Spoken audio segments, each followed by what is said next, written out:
以斯拉記第4章。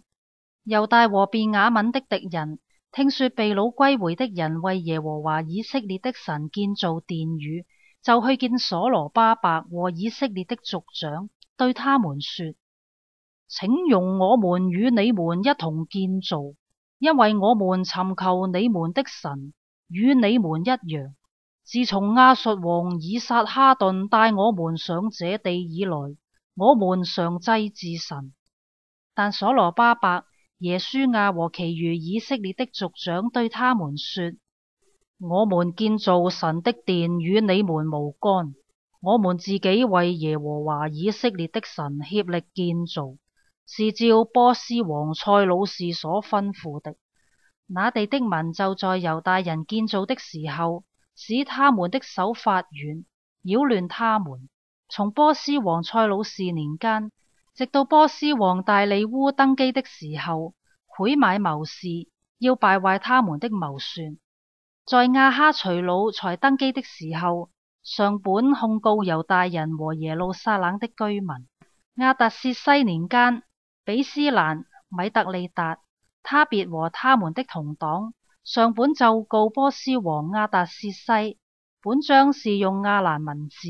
亞蘭方言。省長利宏、書記伸帥要控告耶路撒冷人，也上本奏告亞達薛西王。省長利宏、書記伸帥和同黨的底拿人、亞法薩提加人、他皮拉人、亞法薩人、亞希衛人、巴比倫人、書珊加人、底害人、以蘭人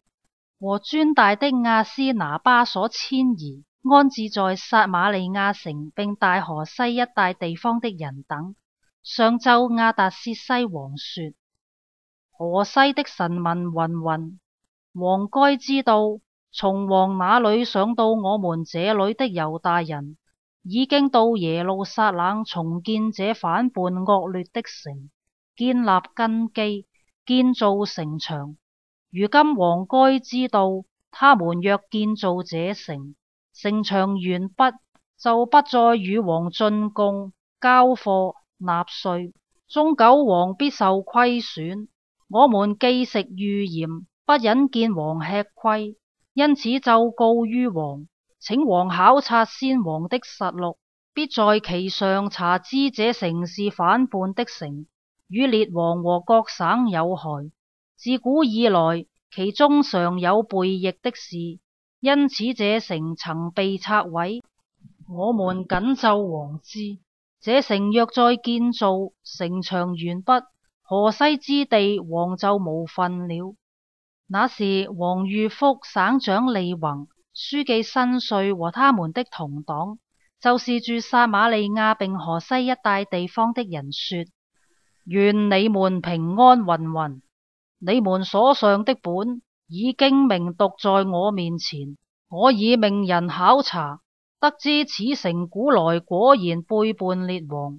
其中常有反叛背逆的事。從前耶路撒冷也有大君王統管河西全地，人就給他們進貢、交貨、納稅。現在你們要出告示，命這些人停工，使這城不得建造，等我降旨。你們當謹慎，不可遲延。為何容害加重，使王受虧損呢？亞達薛西王的上諭讀在利宏和書記伸帥並他們的同黨面前，他們就急忙往耶路撒冷去見猶大人，用勢力強迫他們停工。於是，在耶路撒冷神殿的工程就停止了，直停到波斯王大利烏第2年。